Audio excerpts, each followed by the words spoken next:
ಈಗಾಗಲೇ ಇದ್ರ ಬಗ್ಗೆ ನಿಗಾ ಇಡ್ತಕ್ಕಂಥದ್ದು ಆಲ್ರೆಡಿ ರಿಪೋರ್ಟ್ ಹೇಳಿದ್ದೀವಿ. ಯಾವ್ಯಾವ ಮನೆಗಳು ಕೊಟ್ಟಿದ್ದಾವೆ, ಯಾವ ಆದಷ್ಟು ಶೀಘ್ರದಲ್ಲಿ ರಿಪೋರ್ಟ್ ಸಬ್ಮಿಟ್ ಮಾಡ್ತಾರೆ, ಅದನ್ನು ಗಮನಿಸಬೇಕು. ಸರ್ ಪೆಟ್ರೋಲ್ ಡೀಸೆಲ್ ಹೆಚ್ಚಿಗೆ ಆಗಿದೆ, ರೂಟೀನ್ ಅಲ್ಲ. ಒಮ್ಮೆ 3 ರೂಪಾಯಿ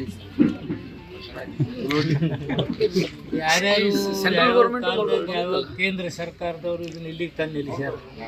ನಾವು 3 ರೂಪಾಯಿ ಹೆಚ್ಚಿದ್ವಿ, ಅವ್ರು ಇಲ್ಲಿಗೆ ತಂದು ನಮ್ಮಲ್ಲಿ 8 ರೂಪಾಯಿ ಐತ್ರಿ, 40 ರೂಪಾಯಿ